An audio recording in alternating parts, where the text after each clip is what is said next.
Les titres de cette édition, la peine de mort doit-elle revenir au Sénégal? Le professeur Iba Der Thiam milite pour une réflexion sur le sujet. Le député demande à l'Assemblée nationale de mettre sur pied une commission d'évaluation de la loi portant suppression de la peine de mort et invite à se départir des puissants lobbies qui veulent faire croire que la vie d'un assassin est égale à celle de ses victimes. Le PUDC se déploie avec les gros moyens. En tournée dans le pays, le programme d'urgence de développement communautaire a dégagé une enveloppe de plus de 400 millions de francs pour la construction d'une piste rurale dans la région de Thiès. En politique, Moustapha Niasse s'est invité à descendre sur le terrain par des responsables de l'APR à Kaolack. Le président de l'Assemblée nationale, leader de l'AFP, est trop souvent aux abonnés absents, selon des membres du parti au pouvoir. Et puis hors de chez nous, la situation inquiète toujours au Burkina Faso, où le président de la République et son premier ministre sont toujours détenus par la garde présidentielle. Nous ferons le point dans ce journal. À suivre, la page des sports, comme tous les matins avec Lamine Gueye, la revue de la presse de Pabès Diba. En fin de journal, bienvenue à toutes et à tous. L'actualité sur Zik FM, je vous le disais en titre, l'image de notre pays souffre des assassinats en série. Pour un rien, on endeuille des familles, on crée en série des veuves et des orphelins. On fait même régner l'insécurité, la violence et la peur. Le conseil du professeur Iba Der Thiam qui demande ainsi à l'Assemblée nationale de mettre sur pied une commission d'évaluation de la loi portant suppression de la peine de mort dans notre pays.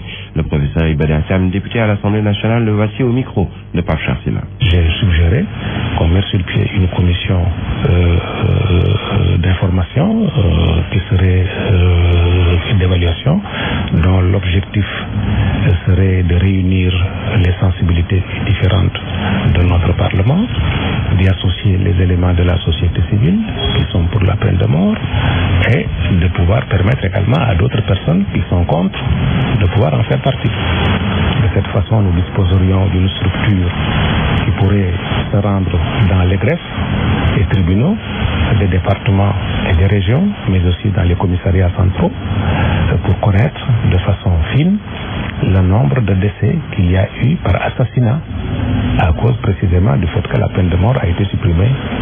Le professeur Iba Der Thiam qui parle également de ces lobbies puissants disposant de moyens importants, de réseaux nationaux organisés et de soutiens étrangers puissants et influents qui protègent les assassins et s'échinent à faire croire à notre peuple que la vie des assassins est aussi sacrée que celle des victimes et que la peine de mort n'est pas dissuasive.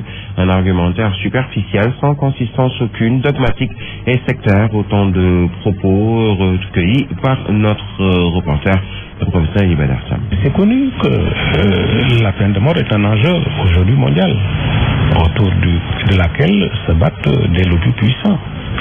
Ces lobbies opèrent dans différents pays, y compris dans le nôtre même. Ils disposent de moyens puissants, ils disposent de réseaux extrêmement importants. Ils disposent également de capacités d'intervention ainsi que de forces de nuisance ainsi que de forces d'organisation qui sont terribles. Et ils agissent sur le mental des gens en faisant croire que ceux qui sont morts sont moins importants que ceux qui les ont assassinés. Alors cela, évidemment, n'est pas conforme à la vérité. Car aujourd'hui, au Sénégal, on voit que pour un oui, pour un non, les gens sont assassinés.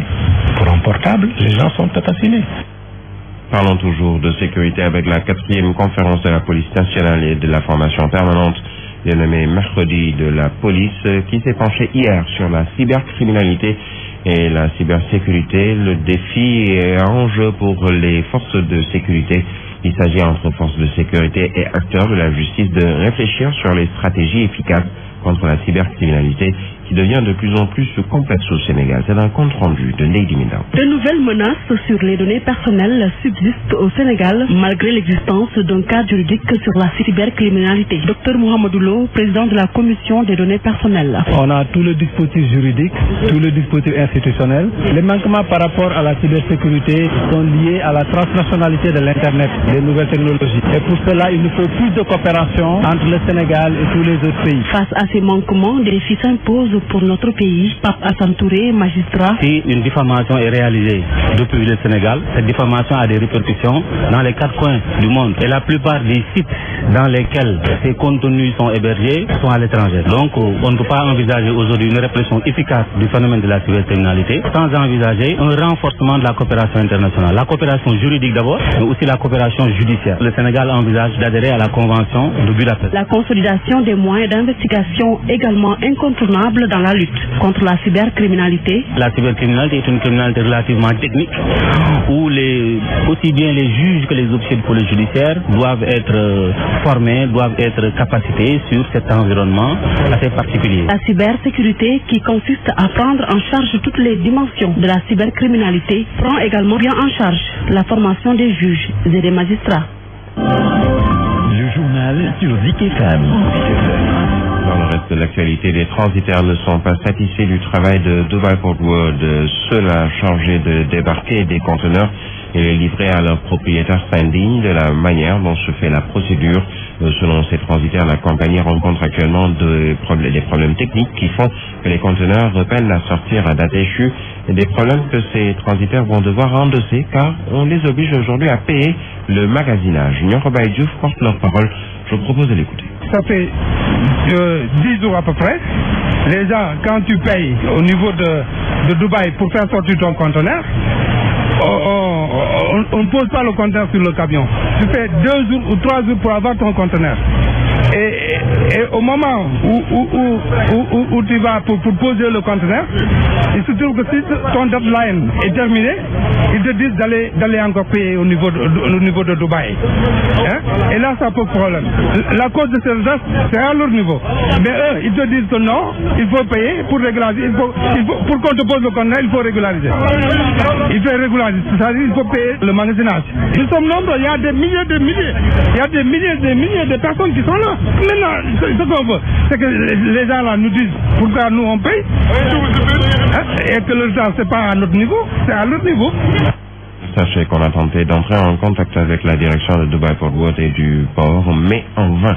À Pékin, la passant par des populations de Darussalam de la route de Fas-Mbao, les eaux pompées des quartiers inondés de Yeumbeul ont fini par inonder la route de Fas-Mbao et le quartier. Hier, une vache a été électrocutée par une décharge électrique. Elles sont privées, les populations également de courant. Les populations exigent l'évacuation des eaux sur la route de Fas-Mbao. Leur porte-parole, Mme Thiam Aminata Ndiaye, est au micro de Younous Baldé. Nous, de notre quartier, nous n'avons pas de problème d'inondation. C'est de l'eau qu'on nous déverse venant des quartiers de l'intérieur. Fas, Mbao, Darou Rahman, Sam, ce qui n'est pas du tout normal. Parce que, après tout, nous sommes des citoyens. Nous aussi, nous avons nos droits et nous avons besoin de santé. Aujourd'hui, il y a une vache qui a été électrocutée. Ce qui veut dire que le danger est permanent. Si aurait été une personne, elle aurait subi le même sort que la vache. Nous interpellons l'État pour trouver une solution à ce problème. Parce que la route est impraticable, l'électricité est coupée par la. Donc pour au moins contenir le danger. Donc il n'y a pas d'électricité. Nous avons nos denrées alimentaires dans nos frigos. Et la Sénélec a dit qu'elle ne va pas rétablir le courant tant qu'on n'a pas dégagé l'eau. Donc il faut que ça se fasse dans les plus brefs délais. D'autres populations, celles-ci également en colère, c'est les populations de Sébikotane qui ont encore manifesté contre l'implantation de l'usine Gravita dans la localité, une usine spécialisée dans la transformation du métal et qui s'active également dans le traitement des déchets liés au plomb. Une marche a été organisée hier.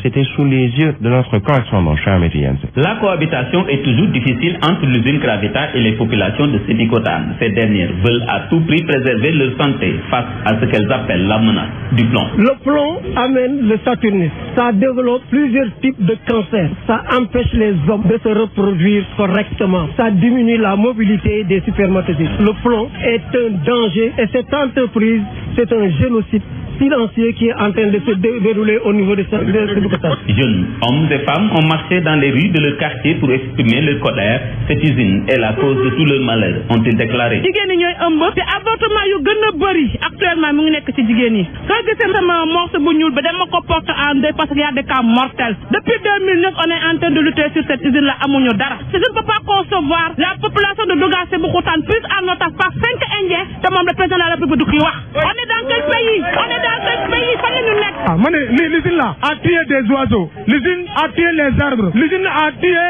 actuellement des personnes. Toute la population de Dougar, de Yam, de Sébikotane souffre à cause de l'usine. Il faut qu'on la délocalise. Le combat contre l'implantation de l'usine Gravita a démarré depuis longtemps. Toutes les populations des localités proches de l'usine de Sébikotane à Diamniadio ont toujours été impliquées. Elles ne veulent pas de cette usine Gravita. Cheikh Ahmed Tidiane Seck, Sébikotane, Zik FM. Cheikh Ahmed Tidiane Seck, à côté, les populations de Dongou et localités environnantes s'opposent à la fermeture de la maternité d'Albas dans la commune de Rufisque Nord. Les responsables des conseils de quartier se sont réunis hier pour exiger l'ouverture sans délai de cette maternité. Salif Mériko, le président du conseil de quartier de Dongou, il est au micro de notre correspondant. Le médecin-chef, quand il venait informer, il n'y a aucun acte à nous faire. Nous voulions en savoir plus. Et le préfet, quand nous l'avons rencontré, nous a dit c'est très clair, il n'a reçu aucun acte administratif provenant de ces hiérarchies. Il y a eu 3200 CPN, 1203 accouchements en moyenne par année et 420 échographies. Donc ça, c'est des résultats appréciables. Je crois que donc l'État, dans ses bonnes dispositions, devra prendre les mesures idoines pour que Dialbas réouvre ses portes et que les matériels qui est là puissent être préservés. En tout cas, nous y veillerons. Pourquoi le médecin-chef s'empresse à fermer, d'abord, il l'a déjà fait, mais à lever le matériel qui appartient à la communauté. Et vraiment, ça a été déplorable de sa part de venir fermer les portes de Dialbas pendant que des femmes étaient là-bas, sur place. Mais comme ils nous ont dit que demain, ils vont revenir de gré ou de force pour prendre le matériel, ils trouveront sur place les populations.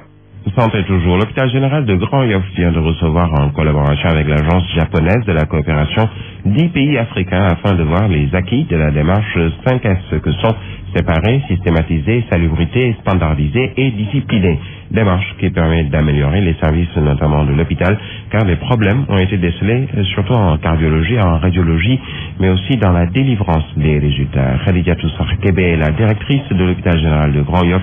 Elle s'exprime au micro de Zara Aïdara. Ils ont choisi de venir à l'hôpital général de Grand Yoff pour voir les cas Kaizen et les sites pilotes, comment on a eu à dérouler la démarche Kaizen.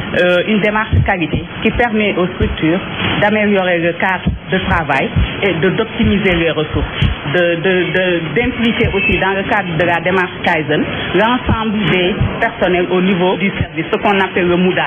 Parce qu'il y a des problèmes qui, à l'intérieur des services, peuvent avoir des solutions en interne. Nous avons eu 3 sites pilotes, le laboratoire, la cardiologie et la pharmacie. Donc au niveau du laboratoire, le problème c'est dans le rendu des délais, dans le rendu des résultats. Donc ils ont travaillé pour voir dans quel cadre il faut améliorer le rendu des résultats pour que les patients qui viennent à l'hôpital puissent avoir les résultats dans les meilleurs délais. Parlons des accords de pêche avec l'Union européenne. Le syndicat des observateurs des pêches tient pour responsable le ministre sur les conséquences liées à ces accords. Selon ces syndicalistes, le ministre n'en fait qu'à sa tête en signant des accords qui vont permettre aux bateaux étrangers de continuer à piller nos ressources halieutiques. Si le Sénégal gagnait plus de 10 milliards par an, aujourd'hui, en un an, on ne peut même pas gagner la moitié, ce qui, à leurs yeux, est une véritable catastrophe. Boubacar Khouma parle en leur nom, le voici avec Alassane Baldi. Le Sénégal a toujours signé ses accords de pêche avec le ministère de la Pêche, avec le ministère des Finances, avec le ministère de la Justice, avec les partenaires sociaux et avec les acteurs. Mais subitement, le président de la République nomme un ministre, mais qui vient et qui signe des accords en violation flagrante. Il va signer avec les Européens la première gaffe, dire que, bon maintenant, je permets à des navires de faire la pêche profonde en même temps la pêche de métal côtière. C'est ce qu'on appelle en matière de délit, activité non conforme à la catégorie de la licence. Et c'est le ministre qui l'a signé. Et il ose convaincre la presse et dire qu'il y a corruption dans le secteur de la pêche. On lui pose la question. Le président lui a fait une confiance aveugle et il l'a poignardé dans le dos. Et celui qui poignarde le président dans le dos a poignardé la nation sénégalaise parce que c'est le chef de l'État. Je vous le disais en titre, le programme d'urgence de développement communautaire PUDC a dégagé une enveloppe de plus de 400 millions de francs pour la construction d'une piste rurale. Cette piste va de Kerchar à Guénienne sur une distance de 17,5 km dans la région de Thiès. Un projet qui vise à désenclaver cette zone où les populations vivent un véritable calvaire en cette période de saison de pluie. C'est ce que nous dit notre envoyé spécial dans cette tournée du PUDC, Amar Mamoudou Diallo. De Keur Cheikh en passant par Guédiawaye Martin, les engins sont en train de dicter leur loi. Cette zone sera desservie par une piste rurale à hauteur de 17,5 km. Un projet qui entre dans le cadre du programme d'urgence de développement communautaire, financé à hauteur de plusieurs centaines de millions. Cheikh Diop en est le directeur. Valeur de un peu plus de 400 millions. Et dans une deuxième phase, nous sommes en train d'étudier la construction de 105 km de pistes dans toute la région de Thiès. Présentement, les techniciens enclavé. Une logistique importante mobilisée. Maudou Diagne, ingénieur et le conducteur des travaux. On a déjà débroussaillé les 13 km 500 et la plateforme est préparée sur 3 km. Les bénéficiaires sont les populations. Elles vivent un véritable calvaire. Ce tronçon va désenclaver la zone, estime Marcel Diom. Ça va nous arranger. En saison sèche, avec les charrettes comme ça, avec la saison de pluie, c'est encore pire. Le programme d'urgence de développement communautaire est dans sa phase d'exécution. De Keur Cheikh jusqu'à Nguéniène, une piste rurale y est prévue pour désenclaver la zone. Un désenclavement qui pourra rendre accessible cette localité au potentiel multiple. Envoyé spécial Zik FM à Thiès, Amar Mamoudou Diallo. Sachez qu'il y a également une piste rurale qui est en train d'être construite de Gade Escala à Kerngada, c'est dans la région de Diourbel. Piste financée à hauteur de 200 millions de francs CFA. 7h15. Première radio urbaine du Sénégal. Nous abordons la page politique. Le président du conseil départemental de Nioro demande au président de l'Assemblée nationale, par ailleurs secrétaire général de l'AFP, parti allié à l'APR, à descendre sur le terrain et mouiller le maillot. Mamad Sow, plus connu sous le nom de Malaou, déclare ainsi que l'inactivité de Moustapha Niasse et son absentéisme dans son terroir n'arrange plutôt pas sa base politique, encore moins la coalition. Déclaration qui fait sortir les jeunes progressistes de la localité de l'Orgon pour apporter leur réponse. Correspondance Faradiassé. L'union fait la force, a-t-on l'habitude de dire. Ayant compris cela, le président du mouvement Rahma a profité de la signature de convention avec les organisations féminines de la région pour inviter la classe politique kaolackoise à l'union des forces et des cœurs pour la réélection du président Macky Sall. Mohamed Ndiaye. dañoo bëgg ñëpp yaatal dañoo bëgg parti bi yegg foo xam ne ci biir région de Kaolack képp koo xam ne jàpp nañ ne boo ñëwee APR da nga dimbale APR dinañ dem ngoro ji la. Invité à la rencontre, le président du conseil départemental de Nioro fustige ce qu'il appelle un absentéisme du président de l'Assemblée nationale dans son propre terroir et sa passivité depuis son élection à la tête de l'Assemblée nationale. Mamad Sow di Malaw. bi mu nekkee président assemblée ba léegi mosul dajale waa Kaolack ne leen jërë ngeen jëf wala mu dajale département Nioro ne leen jërë ngeen jëf lu mu bon sax département bi nga dëkk war nga fa ñëw benn bés ne leen jërë ngeen jëf mosu ko def. Faux rétorque les jeunes de Wakunguna réunis au sein du mouvement Teewal Moustapha Niasse pour la réélection de Macky Sall. Babacar Ndiaye, secrétaire général du mouvement. Nous nous portons à faux par rapport à ces allégations. Ce sont des affirmations gratuites que des gens tapis dans l'ombre sont en train de proférer. Et nous allons leur démontrer qu'ils ont tort. Nous savons que le secrétaire général Moustapha Niasse est toujours membre actif de l'AFP au service du président Macky Sall. Zik FM Kaolack, Faradiassé. Faradiassé, l'APR se déploie pour la conquête de l'électorat. Mouride Isma Dioum, conseiller spécial du président Sall, est chargé de cette mission. C'est à l'occasion d'une manifestation organisée à Touba pour accueillir le président du mouvement des chauffeurs et usagers du transport